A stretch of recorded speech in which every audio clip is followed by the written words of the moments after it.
Assalamualaikum warahmatullahi wabarakatuh.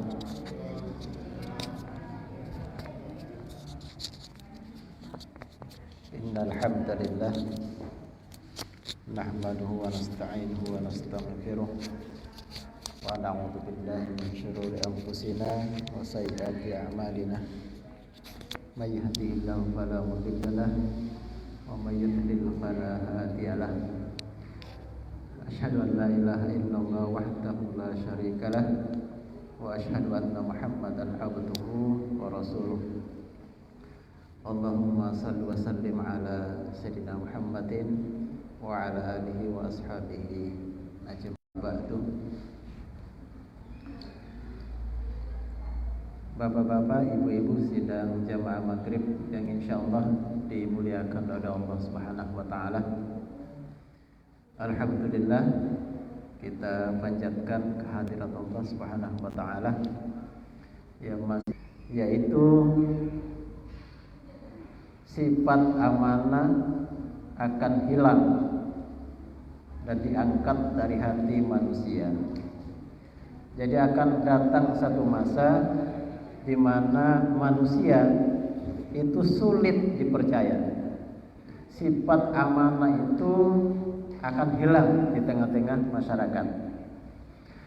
Sejak SD saya sudah sering mendengar dari orang-orang tua bahwasanya pada hari ini kita sudah sulit mencari orang yang jujur.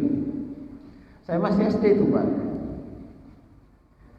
Jadi kalau saya masih SD, orang sudah mengeluhkan itu bahwasanya sulit hari ini mencari orang yang bisa dipercaya. Bagaimana jadinya sekarang? Saya tidak tahu apakah semakin gampang kita mencari orang jujur pada hari ini atau makin sulit. Ya, nanti kita rasa-rasa sendiri, Pak, ya, jangan bilang-bilang. Biar kita ya itu rahasia sendiri. Tapi menurut Rasulullah sallallahu alaihi wasallam, di akhir zaman nanti memang itu akan sulit mencari orang-orang yang amanah. Jadi yang namanya amanah itu seseorang itu diberi tanggung jawab, dan tanggung jawab itu kemudian disampaikan kepada yang punya tanggung jawab. Jadi sebenarnya amanah yang paling berat adalah amanah kekuasaan. Kalau kita ini selain amanah dari Allah juga memang banyak, sholat, puasa, apalagi kalau nanti menikah amanahnya tambah banyak lagi. Amanah untuk istri, kalau punya anak tambah banyak lagi. Kalau anak 5 lumayan itu tanggung jawabnya. Kalau 10 lebih lumayan lagi. Nah, bukan hanya tanggung jawab untuk mereka bisa survive hidup, tapi tanggung jawab itu bagaimana nanti di akhirat keluarga kita itu selamat dari api neraka. Itu juga tanggung jawab kita. Boleh jadi orang tua soleh, tapi gara-gara anak bisa terjerembab dalam siksa api neraka. Nah, amanah itu sangat berat, tapi pada hari ini kita saksikan amanah itu malah diburu-buru orang. Misalnya jabatan, ya. Kenapa jabatan itu amanah yang sangat berat? Karena yang mau jadi tanggung jawabnya nanti di akhirat itu akan ditanya satu-satu.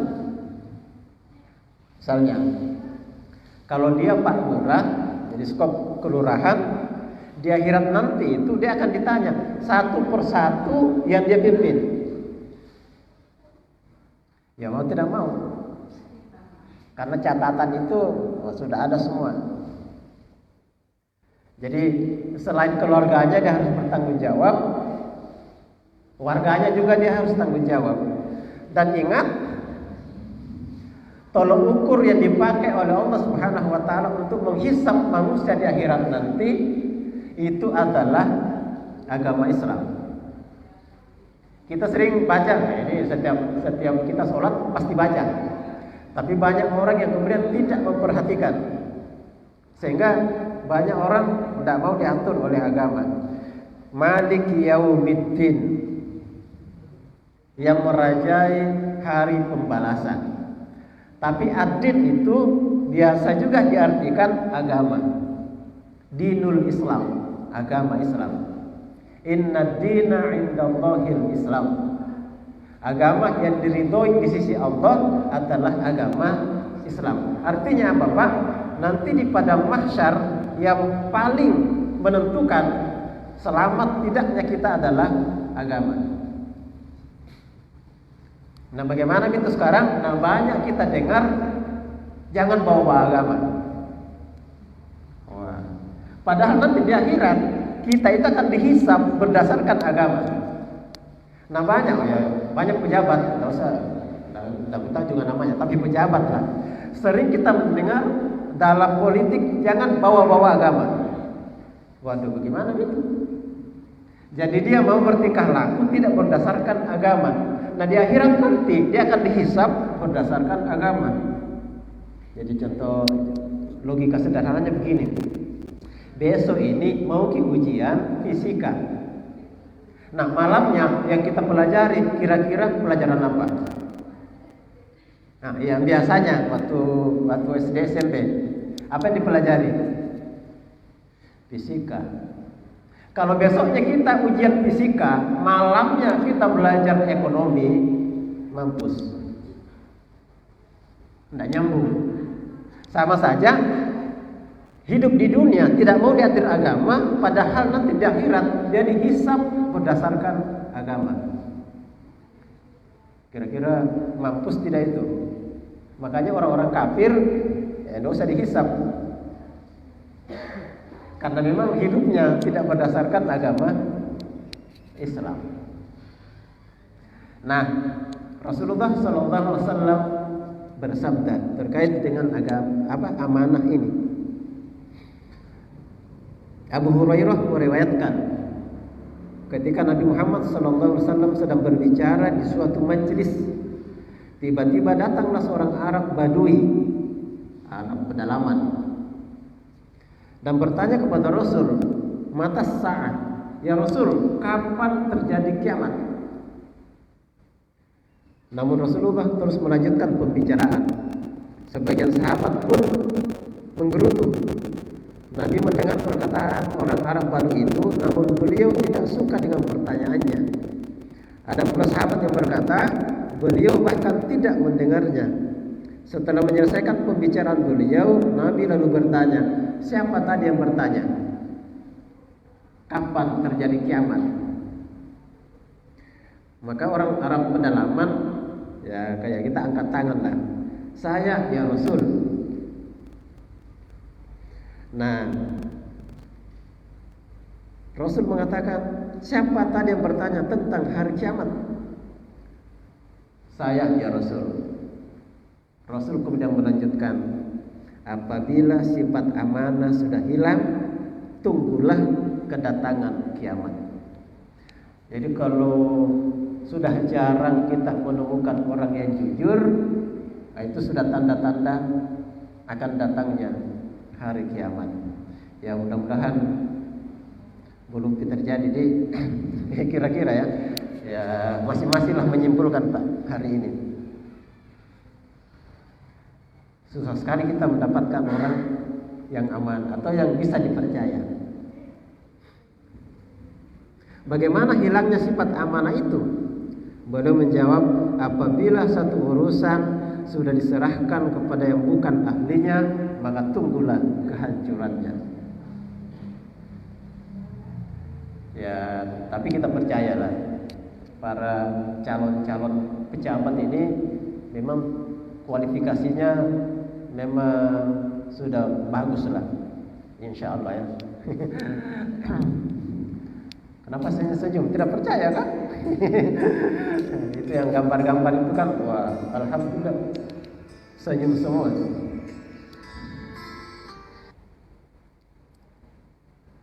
Senyum-senyum semua.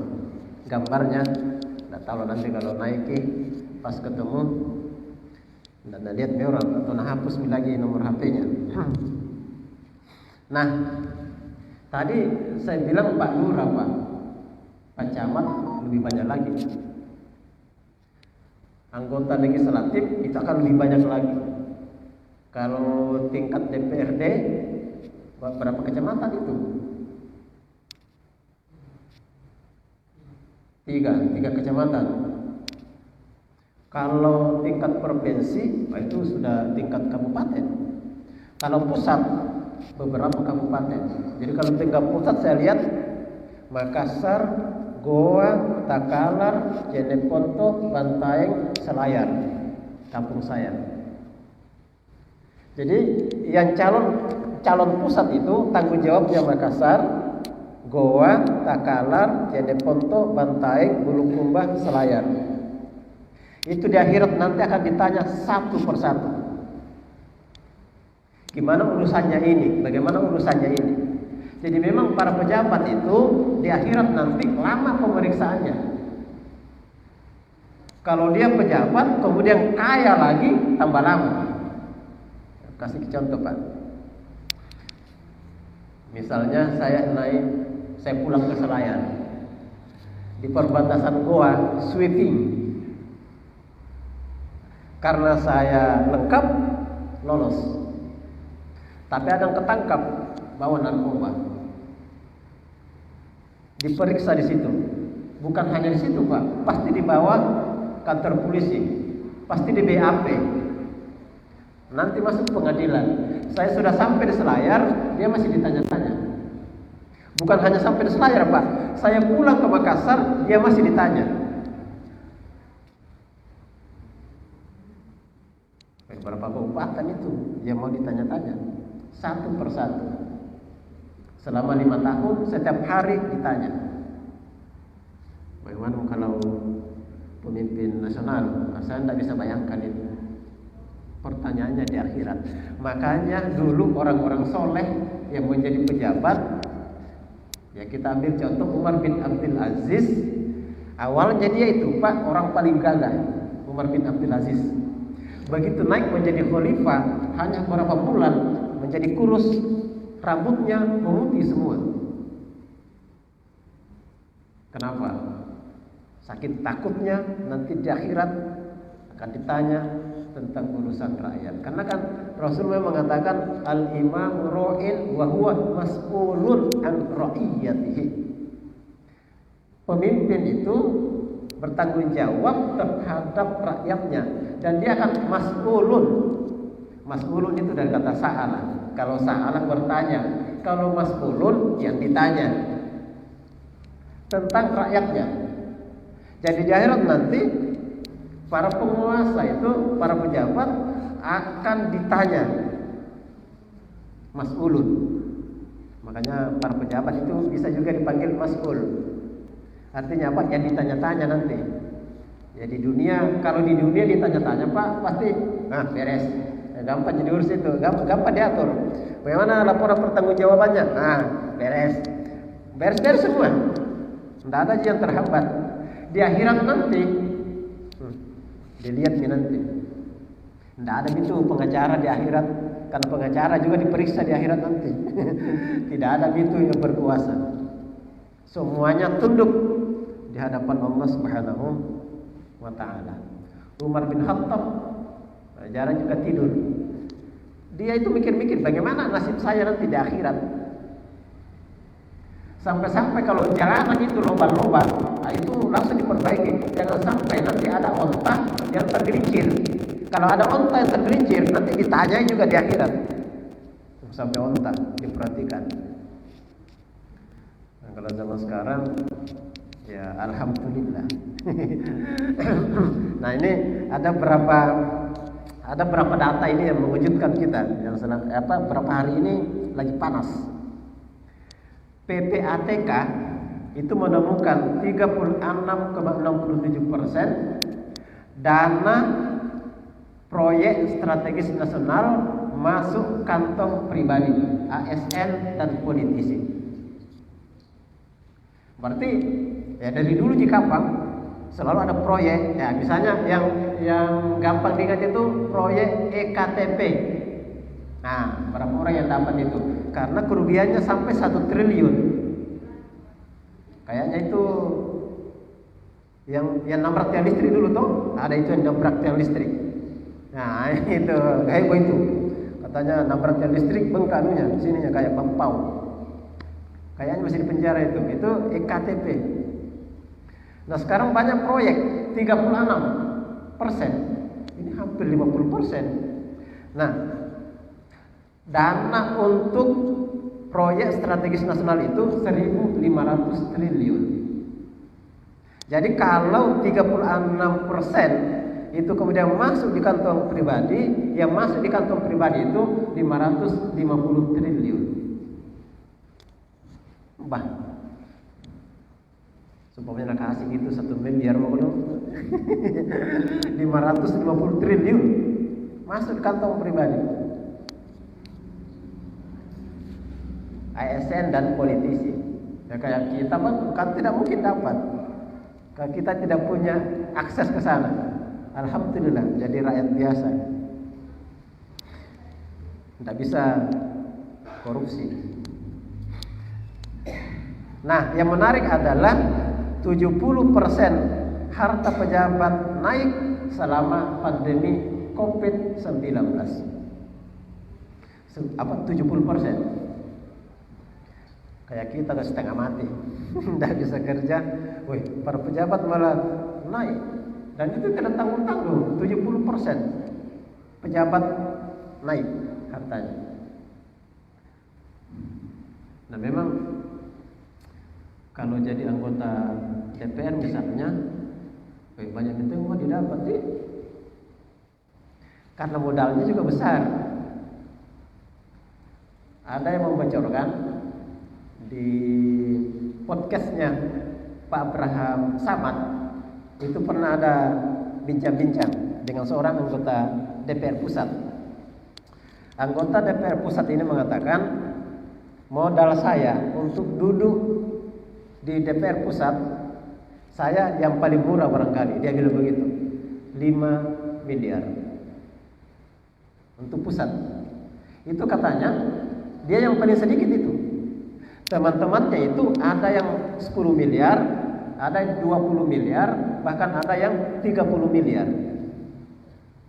Wah, banyak itu uangnya. Jadi kalau mengeluarkan biaya yang sebanyak itu, wah, alangkah luar biasanya itu, alangkah pejuangnya dia itu dengan mengeluarkan dana yang begitu besar, kemudian duduk di kursi jabatan, kemudian siang malam tidak bisa tidur ngurusi rakyat. Wah, besar lah ekonominya, pahalanya mungkin. Karena dana yang dikeluarkan untuk mendapatkan kursi itu bermiliar-miliar, dan setelah dapat dia tidak bisa tidur memperjuangkan nasib rakyat. Wih, tahu ini, wah luar biasa. Kira-kira begitu, kira-kira itu. Wallahu a'lam bishawab. Yang jelasnya, yang kejadian selama ini, kalau mengeluarkan dana yang sebanyak itu, ya minimal kembali modal. Kalau kembali modal rugi, harus ada lebih-lebihnya, harus ada untung. Makanya selama saya lahir ini, saya belum pernah mendengar ada pejabat begitu berhenti menjabat jatuh miskin. Saya belum pernah dengar. Yang ada itu hartanya bertambah, bermiliar-miliar. Nah, bagaimana para pejabat itu di masa kejayaan Islam? Misalnya pada masa Umar bin Khattab lah, atau pada masa Umar bin Abdul Aziz. Di masa Umar, karena dulu Gubernur itu ditunjuk langsung saja Pak, tidak ada pilkada. Itu lebih praktis sebenarnya. Makanya dalam Islam itu seorang kepala negara langsung nunjuk gubernur, nunjuk bupati, tidak usah pilkada. Karena pilkada biayanya juga besar. Langsung ditunjuk. Dan orang yang dipilih menjadi gubernur itu adalah orang-orang yang kualitasnya terbaik. Misalnya Umar itu pernah menunjuk Abu Hurairah menjadi gubernur. Abu Hurairah kita tahu sahabat Nabi. Nah, suatu ketika Umar bin Khattab juga pernah mengangkat gubernur di wilayah Damaskus, namanya kota Homs. Kalau tidak salah namanya itu Umair bin Sa'ad. Dia seorang sahabat Nabi. Nah, penduduk Homs ini memang rata-rata rakyatnya sulit diatur. Ketika diangkat gubernur selalu banyak protes. Ya Umar ganti gubernur ini, tidak becus ini ngurus rakyat. Diganti. Makanya kemudian Umar cari siapa kira-kira gubernur yang cocok dengan orang-orang Homs ini. Rasul cari sahabat Nabi. Dapat Umair bin Sa'ad. Nah, begitu menjabat 1 tahun kemudian Umar bin Sa'ad ini tidak pernah melapor kepada Umar bin Khattab sebagai kepala negara yang ada di Madinah. Sehingga Umar bertanya-tanya, ada apa ini dengan Umar bin Sa'ad? Gubernur-gubernur yang lain dari Mesir, dari Iran, itu harta yang masuk luar biasa, dikirim ke sana. Jadi memang pada masa Umar itu penaklukan banyak, harta-harta taklukan itu mengalir ke Madinah. Jadi pada saat itu orang-orang Madinah, para sahabat kaya raya. Sampai-sampai muncul itu kesan, karena saking banyaknya ini harta, jangan sampai muncul rasa sombong dalam hati. Dari Mesir, dari kerajaan Persia, kemudian dari Romawi, wilayah Sam sekarang. Ini gubernurnya yang ada di wilayah Sam, ini tidak ada laporan. Ada apa dengan dia? Akhirnya dikirim surat oleh Umar bin Khattab, disuruh menghadap di kota Madinah. Nah, ini gubernurnya.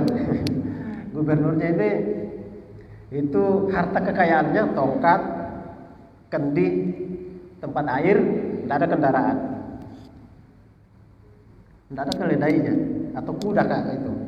Gubernur ini, kalau gubernur di Indonesia, mobil dinasnya apa? Pernah lihat Alphard ya sekarang 1M. Saya juga belum pernah naik Alphard itu. Bagaimana rasanya itu naik mobil 1M? Kayaknya itu tidak goyang-goyang ini. Mungkin enak rasanya itu. Fortuner, Pajero, belum pernah juga naik saya. Kalau PT-PT ya itu langganan memang. Atau naik Bajaj sekarang ya, yang pakai aplikasi. Dipanggil oleh Umar. Begitu dipanggil, dibawa semua barang-barangnya, tongkat, kendi, tempat air, itu saja dibawa. Tidak ada kuda. Jadi gubernur ini jalan kaki dari Damaskus ke Madinah. Padahal Pak, dari Damaskus ke Madinah itu kalau naik onta 1 bulan perjalanan waktu itu. Jadi kalau jalan kaki boleh jadi 3 bulan baru sampai. Ini jalan kaki dari Damaskus, sekarang wilayah Sam itu, yang Suriah sekarang Pak, yang bergolak, jalan kaki ke Madinah. Begitu sampai di depan Umar kaget. Wih, kenapa ini penampakan gubernur saya ini kusut begini, sudah penuh dengan debu, pakaiannya juga penuh dengan debu. Ditanya oleh Umar, naik apa ke sini? Saya jalan kaki Pak. Kaget Umar. Kenapa jalan kaki? Apakah rakyat yang ada di Homs itu tidak memberikan kendaraan? Gubernurnya bilang ya tidak. Dan saya juga memang tidak minta juga. Jalan kaki ke sini. Langsung dicecar pertanyaan, kenapa selama setahun ini tidak ada laporan keuangan? Anda juga tidak mengirimkan hasil dari kota Damaskus masuk di kota Madinah. Dia bilang, tidak sempat kirim Pak. Kalau semua harta yang saya dapatkan, saya bagi-bagi semua untuk rakyat Homs. Sehingga selama dia yang memerintah itu, rakyat Homs itu tidak ada itu yang protes-protes, aman. Nah, begitu karena seperti itu laporannya, Umar bin Khattab manggil sekretarisnya. Sekretaris, bikinkan SK baru, perpanjangan jabatan gubernur. Umar bin Sa'ad mengatakan, tidak, saya tidak mau lagi jadi gubernur. Biar dipaksa saya tidak mau lagi jadi gubernur. Jadi dia mau diperpanjang Pak, tidak mau dia. Kalau sekarang mungkin terbalik ya, sudah menjabat mau diperpanjang lagi. Ya Allah, itu tanggung jawab yang selama ini saja 10 tahun belum tentu bisa bertanggung jawabkan di akhirat, mau tambah lagi. Tapi begitulah manusia Pak, pasti cinta dengan kekuasaan. Tapi masa Islam, ya mereka yang menjadi gubernur pejabat ini, ya bisa kalau sekarang Pak wali, kekasih Allah. Bagaimana Umar? Ya wali juga. Umar itu banyak sekali karomahnya. Jadi Umar itu kalau gempa di Madinah, dia pakai cambuknya itu, diam, berhenti gempa. Nah, itu ya karomah orang-orang soleh. Jadi kalau pejabat-pejabat kita adalah wali, orang-orang yang dicintai oleh Allah, memang aman kita ini rakyat. Insya Allah mereka tidak akan menyelewengkan dana. Sidang jamaah maghrib yang insya Allah dimuliakan oleh Allah Subhanahu Wa Taala. Bukan itu saja, gubernur Umar bin Khattab itu terkenal miskin. Bahkan ada gubernurnya Umar bin Khattab itu masuk dalam catatan mustahik zakat. Pantas mendapatkan zakat. Dan gubernur Umar bin Khattab itu tidak ada yang berani korupsi. Kenapa? Ya karena pejabat itu dalam Islam ketika dia menjabat dihitung hartanya, misalnya 1 M. Kalau dia berhenti dari jabatannya sebagai gubernur, kemudian ada kelebihan 1 M, maka ditanya. Misalnya naik hartanya 2 M, maka yang 1 M itu akan ditanya, itu 1 M dapat dari mana? Nah itu yang membuat Abu Hurairah itu berhenti juga jadi gubernur pada masa Umar bin Khattab. Begitu kembali dari Bahrain, ada kelebihan hartanya, ditanya oleh Umar, ini hartamu dari mana?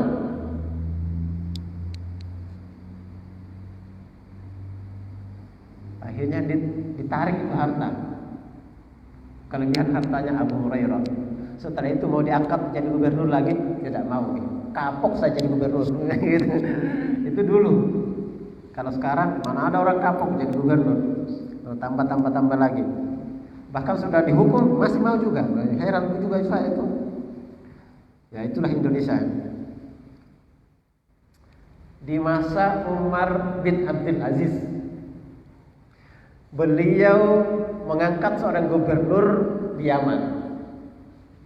Ini gubernur ketika memasuki kota Yaman, dia panggil rakyat Yaman, langsung pidato. Wahai penduduk Yaman, saya diamanahi untuk menjadi gubernur. Lihat sekarang, harta yang saya bawa masuk di Yaman, lihat. Yang saya bawa adalah kuda, pedang, mushaf. Kalau nanti setelah menjadi gubernur di Yaman, saya berhenti jadi gubernur, kemudian keluar dari Yaman, ada kelebihan dari kuda, pedang, dan mushaf, berarti saya pencuri. Dan ini orang Pak menjadi gubernur selama 20 tahun di Yaman. Jadi lama meninggalnya Umar bin Abdul Aziz, dia masih menjadi gubernur. Begitu berhenti jadi gubernur, yang dia bawa keluar dari kota Yaman, kuda, pedang, mushaf, itu saja yang dibawa. Jadi selama menjadi gubernur, tidak ada keuntungan diambil, impas. Ini kalau memang begini gubernurnya, kalau pejabat kita begini nih ya, masya Allah, makmurnya kita. Masalahnya, ya masih adakah kira-kira itu pejabat begitu sekarang? Kayaknya jarang ya, sulit didapat. Nah, tapi ada yang unik Pak. Di Amerika Latin, di Uruguay. Nah, pemain Uruguay kenal ya? Siapa? Pemain bolanya Uruguay yang terkenal siapa? Ada lagi dulu itu. Siapa? Ya, itu. Wah, ada kejadian luar biasa di sana, Pak. Ini negeri kafir, tapi luar biasa. Dan ini beritanya heboh. Di sana pada tahun 2010 sampai 2015 itu Presiden Uruguay namanya Jorge Mujica. Kenapa heboh? Karena Jorge Mujica itu ketika menjadi Presiden Uruguay, ketika menerima gaji 90% gajinya dia bagi-bagi, hanya 10% yang diambil. Ya, hanya inilah yang cukup untuk saya. Dan dia tidak tinggal di istana negara, tapi di rumahnya sendiri dengan kamar yang kecil. Padahal orang kafir ya, tapi ada juga muncul begitu. Nah, luar biasanya korupsinya pada waktu itu sangat rendah Uruguay. Yang awalnya orang miskin itu 37%, selama dia menjabat selama 5 tahun, kemiskinan turun menjadi 11%. Mobil dinasnya itu ini sudah tahun 2010-2015. Kalau pernah kita lihat itu mobil kodok-kodok, itu yang masih muncul biasa di jalan yang kayak kodok itu, nggak tahu itu keluaran tahun berapa itu. Ah, itu tidak pakai untuk mobil dinasnya. Ini presiden. Oh, luar biasa. Padahal kalau dari segi agama itu mereka bukan muslim. Kalau di Indonesia itu rata-rata muslim. Sidang jamaah maghrib yang insyaallah dimuliakan oleh Allah Subhanahu wa taala.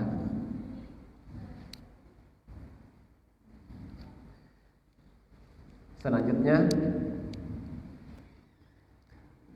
akan ada nanti saatnya di akhir zaman nanti kaum muslimin itu, kata Rasulullah sallallahu alaihi wasallam, la tattabi'unna sunana man qablakum shibran bi shibrin zira'an bi zira'in hatta law salaku juhra dubbin la salaktumuhu. Akan datang satu masa nanti orang-orang muslim itu sungguh, ini Rasulullah SAW menggunakan lam penguat ditambah nun penguat juga, berarti pasti terjadi. Sungguh akan datang masanya kalian itu akan mengikuti kebiasaan orang-orang sebelum kamu. Shibran bi shibrin, sejengkal demi sejengkal, zira'an bi zira'in, sedepah demi sedepah, sampai-sampai orang-orang yang sebelum kamu itu masuk di lubang biawak, kamu mengikutinya. Jadi ada masanya nanti kaum muslimin itu bukan lagi mengikuti orang-orang terbaik di masa lalu, tapi mengikuti kebiasaan-kebiasaan sebelum kamu. Sahabat berkata, siapa mereka ya Rasul? Atau pertanyaannya adalah, apakah mereka Yahudi dan Nasrani? Maka Rasul menjawab, siapa lagi kalau bukan mereka? Itu artinya suatu saat nanti, mudah-mudahan bukan sekarang, umat Islam itu nanti akan ikut-ikutan dengan budaya-budaya, kebiasaan-kebiasaan orang-orang Yahudi dan Nasrani.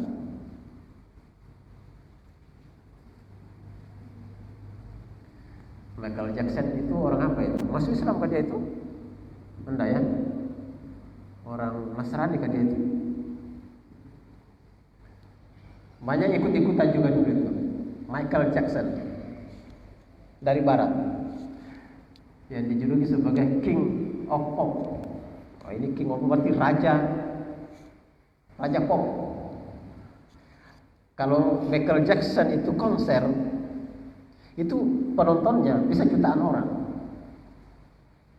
Dan konsernya dia itu antar negara, bahkan antar benua. Kalau band-band di Indonesia konser-konsernya di mana saja biasa. Ya paling-paling di Makassar, di kota-kota di Indonesia saja. Tapi lihat itu. Tapi anehnya orang-orang yang populer sejagat itu dia terkenal seluruh dunia. Tapi anehnya dia itu tidak mau dikenali orang. Jadi kalau dia keluar, dia itu selalu bergaya seakan-akan bukan dia, tidak mau dikenali. Kan jadi orang terkenal susah juga Pak. Kemana-mana pasti banyak orang berkumpul. Mau jabat tangan apa, mau foto, mau istirahat tak bisa istirahat. Beda dengan kita Pak. Biar ku bolak-balik lorong, tidak ada juga ajak ngomong. ya lebih enak sebenarnya begitu. Pergi kemana-mana, tidak ada yang gitu, ya aman, bebas kita kemana-mana. Beda dengan mereka yang terkenal itu. Tapi tidak bahagia, tidak bisa tidur. Pakaiannya diikuti. Marilyn Monroe dulu gaya rambutnya itu diikuti seluruh dunia, ya termasuk di Indonesia.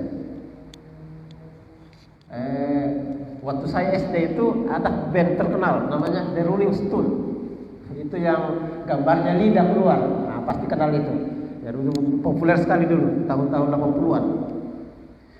Robek-robek celananya itu. Itu yang robek-robek celananya Pak, sampai di kampung saya itu. Robek celananya. Luar biasa. Jadi model orang-orang barat itu sampai ke pelosok. Yang rambutnya itu Michael Jackson itu di sini. Nah, diikuti saya juga itu sampai di pelosok desa. The Rolling Stone itu yang rambutnya itu panjang-panjang itu. Nah, sampai di kampung saya juga itu begitu itu.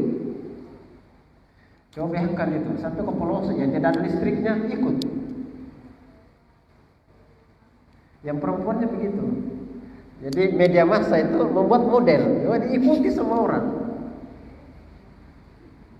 Dan itu yang kita ikuti. Ya sampai sekarang kapan? Kata Rasul, siapa lagi kalau bukan Yahudi dan Nasrani? Nah, Rasulullah SAW di masa beliau kan ada orang-orang Yahudi. Nah, Rasulullah SAW itu selalu berusaha untuk menyelisihi apa yang diperbuat oleh orang Yahudi. Bahkan kata-kata saja itu harus berbeda dengan Yahudi. Misalnya dalam Al-Baqarah itu kan disebutkan ya ayyuhalladzina amanu la taqulu ra'ina wa qulu zurna. Orang-orang Yahudi itu kalau memanggil Rasul mengatakan ra'ina, ya Rasul perhatikan kami. Tapi maksudnya lain. Itu sebenarnya menghina Nabi di kalangan mereka dengan istilah ra'ina. Walaupun sebenarnya maknanya itu adalah perhatikan kami. Maka turun Al-Quran Jangan bilang ro'ina yang sering diucapkan oleh orang-orang Yahudi itu, tapi ucapkanlah unzurna. Perhatikan kami. Jadi sampai kata-kata pun umat Islam dulu itu membedakan diri dari Yahudi. Makanya orang-orang Yahudi dulu itu jengkel sekali sama Nabi. Karena setiap ada yang mereka perbuat, Nabi pasti menyelisihi. Misalnya, orang-orang Yahudi itu kalau beribadah tak pakai sandal. Maka Nabi menyuruh para sahabat ketika sholat pakai sandal. Makanya ada satu waktu Rasulullah SAW kan pakai sandal. Dalam keadaan sholat, tengah sholat, Rasul SAW melepas sandalnya satu. Nah, karena sahabat melihat Nabi kan, ya pasti ikut Nabi kan. Nah, karena Nabi melepas satu sandalnya, sahabat itu lepas semua juga sandalnya satu. Pas selesai sholat, Rasul tanya, kenapa?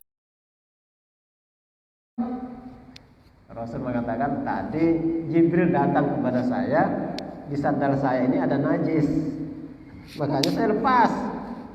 Oh, begitu. Itulah sahabat. Apapun diperbuat oleh Rasul diikuti. Nah, orang-orang Yahudi itu tidak menyemir rambut. Maka Rasul memerintahkan sahabat semir rambut, warnai. Jadi mewarnai rambut itu termasuk sunnah. Tapi warnanya itu kalau tidak salah warna apa ya? Yang pirang-pirang itu, kayak inai. Pakai daun inai ya, yang pirang. Tidak hitam juga. Sunnah. Tapi kan di sini tidak pernah pakai sandal, tidak pakai sandal di Jawa. Itu sunnah itu. Jadi kalau mau sunnah full. Tapi mengaku sunnah juga, tidak pernah saya lihat pakai sandal sholat. Sunnah juga. Orang-orang Yahudi itu memotong janggut. Maka Rasul mengatakan pelihara janggut. Iya, kalau orang Yahudi itu mencukur jenggot, memanjangkan kumis. Makanya kumisnya itu kayak saringan kopi memang. Itu terbalik. Makanya orang-orang Yahudi itu jengkel sekali kepada Rasul. Setiap ada yang kita perbuat, ini orang selalu menyelisihi kita. Yang seharusnya kita juga begitu. Orang-orang Yahudi menggunakan sistem demokrasi. Kita ikut juga ya. Nah, itu kita juga sudah pasti juga demokrasi. Iya, ini Pak. Jadi kalau kita menggunakan demokrasi, Pak, orang-orang Barat Eropa itu betul-betul ridho kepada kita, Pak, memuji-muji kita. Bahkan Amerika itu wah mantap demokrasi Indonesia perlu dicontoh. Pertanyaannya sekarang, kalau kita berdemokrasi kemudian dipuji-puji orang kafir, kira-kira bagaimana deh? Ya mikir-mikir sendirilah. Ekonominya mengikuti ekonomi Yahudi, pakai riba. Ekonomi Yahudi. Apalagi yang kita ikutin? Tinggal semuanya kita ikut. Pakaian ikut, minumannya juga ikut, gaya hidupnya juga ikut, gaul bebasnya ikut, pada ikut-ikutan semua. Jadi memang menghadapi serbuan dari Barat, umat Islam memang itu terbagi berapa golongan. Yang pertama, ada umat Islam mengatakan semua dari Barat haram, tak boleh kita pakai. Makanya dia tidak mau pakai yang iPhone dari Barat. Gitu. Semuanya dari Barat tak boleh. Tapi ada juga sebagian semua dari Barat, apapun dari Barat ambil semua. Diambil semua, bukan hanya gaya pakaiannya diambil, gaya musiknya diambil, gaya filmnya diambil, tapi sampai sistem pemerintahannya juga diambil, sistem ekonominya juga diambil, sistem pergaulannya juga diambil semua. Semuanya diambil. Tidak ada filter. Padahal seharusnya ada yang boleh kita ambil, ada yang tidak boleh kita ambil. Kalau kemajuan sains dan teknologi, ambil. Itu enggak kenal agama itu, misalnya HP, nuklir, senjata, tank, pesawat, itu bebas nilai. Tapi yang tidak boleh diambil itu adalah sistem hidup mereka. Itu tidak boleh diambil. Tapi ya ini kita sudah jebol. Semuanya diambil. Bukan hanya teknologinya yang diambil, sistemnya juga diambil.